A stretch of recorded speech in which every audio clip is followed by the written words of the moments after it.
बिस्मिल्लाहिर्रहमानिर्रहीम। अस्सलाम वालेकुम। गुलफाम चौधरी लाहौर हाई कोर्ट से आपकी खिदमत में हाजिर है। आज यहाँ पर सनम जावेद खान का केस जेर समाअत था और अभी उसकी प्रोसीडिंग मुकम्मल हुई है। हम बात करेंगे उनके वकील, जो सीनियर वकील भी हैं, इमरान जावेद खान साहब के वकील भी हैं, और बहुत ज़बरदस्त यहाँ पर उन्होंने दलाइल भी दिए, केस भी लड़ा। मियां अली साहब एडवोकेट साहब, उनसे बात करते हैं। हमारे साथ वालेकुम सर। अस्सलाम वालेकुम। क्या हाल है? सर बताइएगा, सनम जावेद खान के लिए एक लंबी कानूनी जंग आपने लड़ी, एट द एंड आज आपने जमानत भी मंजूर करवाई, क्या कहना चाहेंगे?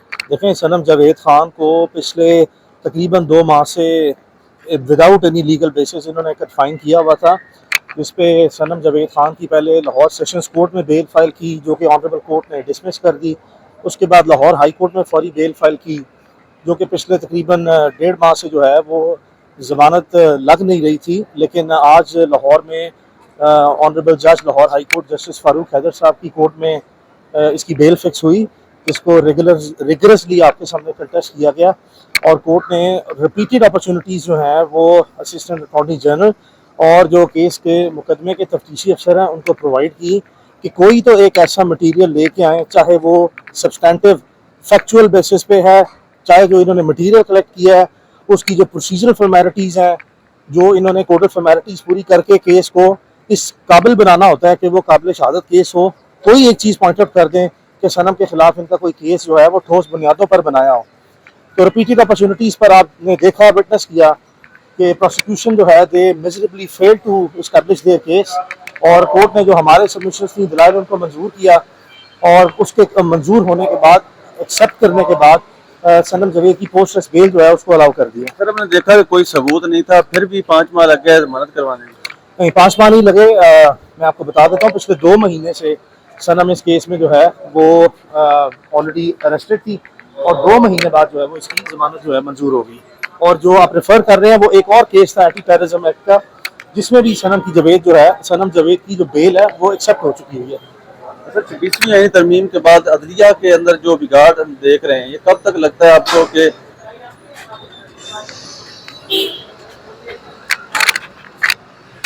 तो अदलिया के अंदर जो बिगाड़ है, ये कब तक आपको लगता है कि इसको राइट वे में जो है वो करने में कामयाब हो जाएंगे? देखिए, बाय एंड लार्ज पूरे मुल्क में नज़र आ रहा है कि हमारी अदलिया की जो आज़ादी है वो बहुत ज़्यादा कॉम्प्रोमाइज़ हो गई है, वो सलब हो गई है। वो नज़र नहीं आता किसी भी तरीके से कि अदालती आज़ादी जो है वो अदालती कामों में रिफ्लेक्ट होती हुई नज़र भी आनी चाहिए। अनफॉर्चुनेटली जो है वो हमें ऐसा नज़र नहीं आ रहा, और उम्मीद कर सकते हैं कि ये जो 26वीं आईनी तरमीम जो है, इस तरह की जो अमेंडमेंट्स कॉन्स्टिट्यूशन में है, वो कॉन्स्टिट्यूशन का जो हुलिया है उसको संवारने के लिए नहीं बल्कि बिगाड़ने के लिए जो है वो लाई गई है, जिससे एग्जेक्टिव जो है वो इंक्रोच अपॉन कर रहा है जुडिशरी की जो इंडिपेंडेंस है उस पर, और उसी की एक सिर्फ एक सिंगल डेंजरस कॉन्सेप्ट और डेंजरस प्रेसिडेंट सेट होने की बेसिस पे आप देखें कि मुल्क भर में जो है वो अदालती निज़ाम एक डिस्ट्रेस का शिकार है, एक डिप्रेशन का शिकार है।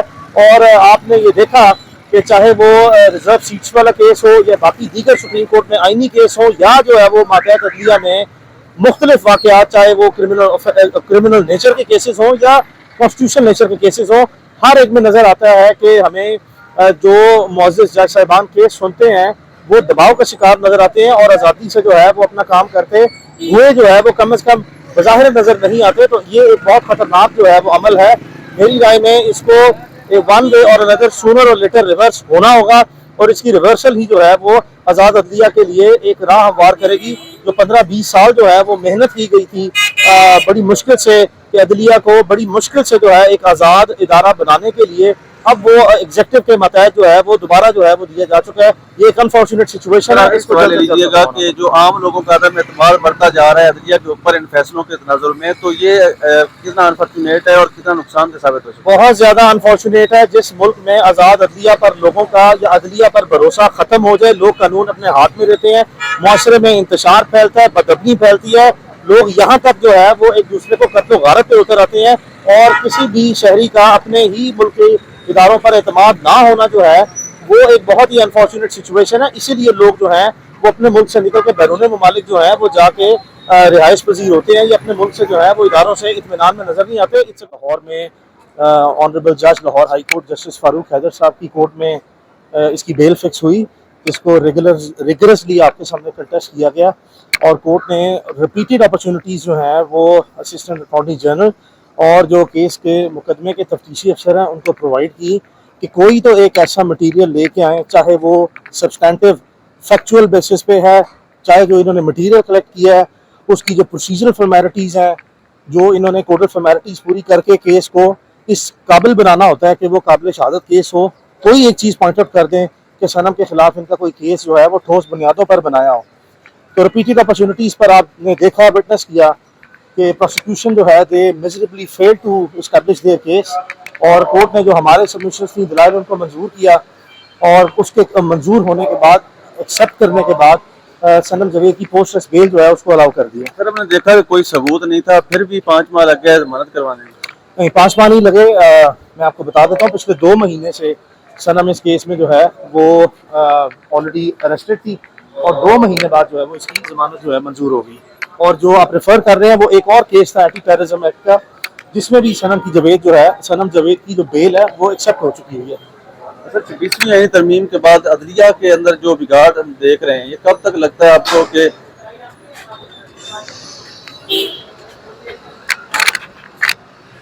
عدلیہ کے اندر جو بگاڑ ہے یہ کب تک آپ کو لگتا ہے کہ اس کو رائٹ وے میں جو ہے وہ کرنے میں کامیاب ہو جائیں گے؟ دیکھیں بائی اینڈ لارج پورے ملک میں نظر آ رہا ہے کہ ہماری عدلیہ کی جو آزادی ہے وہ بہت زیادہ کمپرومائز ہو گئی ہے, وہ سلب ہو گئی ہے. وہ نظر نہیں آتا کسی بھی طریقے سے کہ عدالتی آزادی جو ہے وہ عدالتی کاموں میں ریفلیکٹ ہوتی ہوئی نظر بھی آنی چاہیے.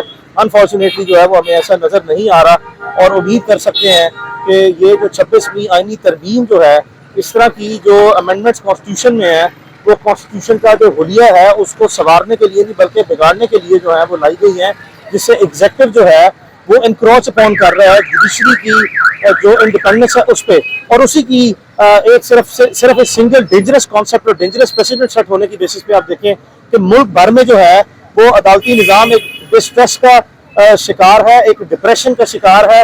اور آپ نے یہ دیکھا کہ چاہے وہ ریزرو سیٹس والا کیس ہو یا باقی دیگر سپریم کورٹ میں آئینی کیس ہو, یا جو ہے وہ ماتحت عدلیہ میں مختلف واقعات, چاہے وہ کرمنل نیچر کے کیسز ہوں یا کانسٹیٹیوشن نیچر کے کیسز ہوں, ہر ایک میں نظر آتا ہے کہ ہمیں جو معزز جج صاحبان کیس سنتے ہیں وہ دباؤ کا شکار نظر آتے ہیں, اور آزادی سے جو ہے وہ اپنا کام کرتے ہوئے جو ہے وہ کم از کم بظاہر نظر نہیں آتے. تو یہ ایک بہت خطرناک جو ہے وہ عمل ہے.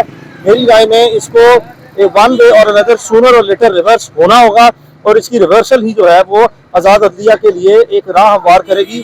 جو 15-20 سال جو ہے وہ محنت کی گئی تھی بڑی مشکل سے, کہ عدلیہ کو بڑی مشکل سے جو ہے ایک آزاد ادارہ بنانے کے لیے, اب وہ ایگزیکٹو کے ماتحت جو ہے وہ دوبارہ جو ہے وہ دیا جا چکا ہے. یہ ایک انفارچونیٹ سچویشن ہے. اس کو لے لیجیے گا کہ جو عام لوگوں کا عدم اعتماد بڑھتا جا رہا ہے عدلیہ کے اوپر ان فیصلوں کے تناظر میں, تو یہ کتنا انفارچونیٹ ہے اور کتنا نقصان دہ ثابت ہو سکتا ہے؟ بہت زیادہ انفارچونیٹ ہے. جس ملک میں آزاد عدلیہ پر لوگوں کا یا عدلیہ پر بھروسہ ختم ہو جائے, لوگ قانون اپنے ہاتھ میں لیتے ہیں, معاشرے میں انتشار پھیلتا ہے, بدامنی پھیلتی ہے, لوگ یہاں تک جو ہے وہ ایک دوسرے کو قتل و غارت پہ اتر آتے ہیں, اور کسی بھی شہری کا اپنے ہی ملک کے اداروں پر اعتماد نہ ہونا جو ہے وہ ایک بہت ہی انفارچونیٹ سچویشن ہے. اسی لیے لوگ جو ہیں وہ اپنے ملک سے نکل کے بیرون ممالک جو ہیں وہ جا کے رہائش پذیر ہوتے ہیں, یا اپنے ملک سے جو ہے وہ اداروں سے اطمینان میں نظر نہیں آتے. It's a very dangerous thing. Thank you so much.